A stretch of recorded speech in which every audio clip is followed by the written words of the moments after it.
Investing. Where else in life can a complete idiot outperform the most intelligent and well-funded people in the world? I can't think of another domain or profession where this is true. Just look at the performance of the world's best hedge funds. These people are well-funded. They employ quants, teams of PhDs, from mathematicians to physicists. They spend endless sums of money on the best data. Yet, my Uncle Stan, who likes to eat sloppy joes, can beat them senseless. All Uncle Stan has to do is buy a low-cost Vanguard index fund, sit on his hands, and completely destroy these hedge fund managers who fancy themselves as masters of the universe. Just compare the performance of the top hedge funds to the S&P 500. The hedge funds rarely outperform the market. How is it that one can be solidly in the middle of the IQ bell curve, yet earn better returns than the best and the brightest? I'll tell you how. Because success in investing has nothing to do with your intelligence. It is 100% dependent on your behavior and how you think about money. Compare this to other fields. Could a complete beginner, an absolute idiot, do brain surgery better than a world-class surgeon? No way. Can I beat Tiger Woods in golf? Nope. Only in the domain of investing is it possible for a novice, a half-wit for that matter, to outperform the elite. This is what intrigues me about Morgan Housel and his book, The Psychology of Money. He drops one mind-blowing stat and story after another. And over again, he reminds us that getting rich has nothing to do with our education or our intelligence. Later in this video, I'll share an astounding story from the book. This story will definitively prove that your ability to create wealth, to get rich, has nothing to do with your intelligence or education.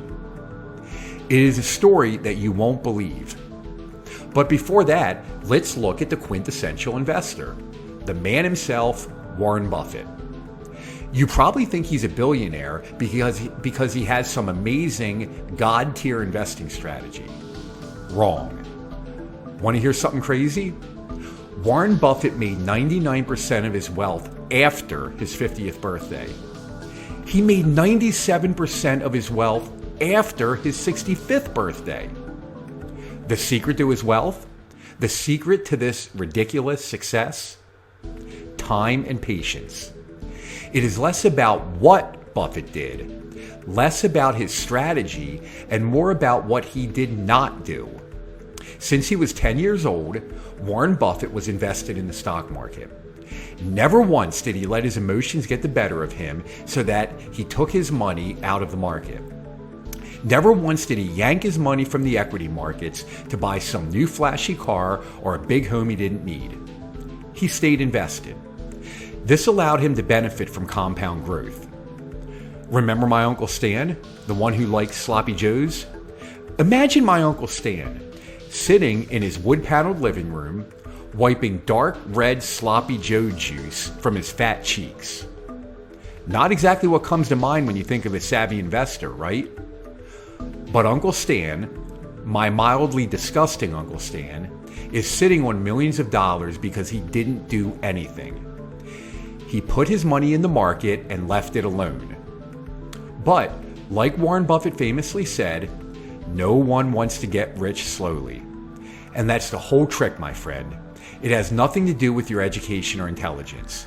Getting rich is all about your behavior and psychology. You have to be willing to do what most people don't want to do. Get rich slowly. Previously, I promised you an amazing story from the book. Have you ever heard of Ronald Read? Nope, didn't think so. Ronald Read amassed a fortune of $8 million in his life. And his job? Janitor at a gas station attendant. That's right, not a corporate executive, attorney, or heart surgeon. No fancy degrees. A janitor and gas station attendant. And how did he do it? Simple. He lived within his means and invested in stocks over the decades. What didn't he do? He didn't take wild risks on uber speculative investments. He didn't buy flashy cars or an oversized home to impress his friends and family. He never interrupted the power of compound growth. And in the book, Morgan Housel compares Ronald Read, this janitor and gas station attendant, to a guy named Richard Foscone. Who was Richard Foscone, you ask? Richard Foscone was a Harvard-educated finance executive. He had an MBA. No way a janitor could outinvest a Harvard-educated finance executive, right? I mean, that's like me, a decent amateur golfer, beating Tiger Woods. But this janitor did wildly outperform the Harvard brainiac with an MBA. You see, Richard Foscone lived a lavish lifestyle. He took out piles of debt to invest in luxury real estate. Then, the 2008 to 2009 financial crisis struck, and Mr. Harvard went broke. And this is the thing about buying fancy cars and big homes. Many people do this because they want to show off and impress other people. But Housel makes a great point. If you have an expensive sports car, an oversized mansion, people are not actually impressed with you. In fact, they're actually dazzled by the objects, the fancy home and the awesome car, not you. So that's a game you can't win. You will never be able to buy their esteem. What this Harvard-educated MBA found out the hard way is two things. First, debt is a soul-crushing, humanity-destroying machine that will rob you of your life. Think about it. If you take on debt, you are actually giving your future time to someone else. And what is more important than your time? Literally nothing. Yet you will give it to someone else by taking on debt? Second, and this is important, wealth is what you have not spent. Wealth is invisible. Wealth is what no one will see. It is the money and equity you have earned and not spent. So here's the key point, and one that the smartest people in our world seldom learn. Don't let your expectations increase with your wealth.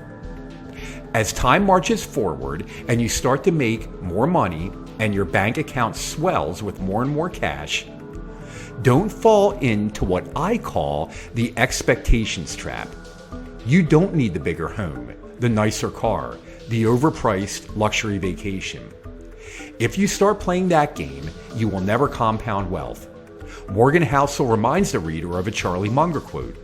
The first rule of compounding is to never interrupt it unnecessarily.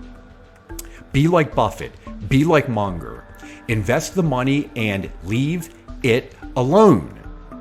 But you'll never be able to accomplish any lasting success without understanding your own psychology as it relates to money. Again, it is your behavior, not your intelligence. Housel makes a clever statement in the book. Few people make financial decisions purely with a spreadsheet. They make them at the dinner table. And this is the most important message of Housel's book and this video. It is the key point that will ensure you outperform the hedge funds. We must remember that our relationship with money is seldom, if ever, cold and rational. To the contrary, monetary decisions are often influenced by our own fear and greed. To that end, Housel reminds the reader that cash is a good thing. That's right, simple cash in a savings or money market account, nothing flashy. And why is a large cash reserve important? It goes back to Charlie Munger. The first rule of compounding is to never interrupt it unnecessarily. So, Housel keeps 20% of his own net worth in cash. This gives him a margin of safety. It makes him feel secure. That way, when the stock market crashes 35 to 40%, which it will, he does not panic and sell. The large cash reserve ensures that he can mentally weather the storm and let his investments continue to compound. It might make no sense whatsoever on a spreadsheet to keep 20% of your net worth in cash. But again, financial decisions are not made on a spreadsheet. They are made at the dinner table with your loved ones. The 20% cash reserve will make the dinner table conversation a calm, comfortable one. because you will be coming from a place of strength. I included a link to Housel's book, The Psychology of Money, in the description below. Just read it. And by the way, I also believe you will benefit from my videos on Dave Ramsey and Ramit Sethi. Once you sort out how you truly think about money by reading Housel, Ramsey and Sethi can help you get an actual plan in place.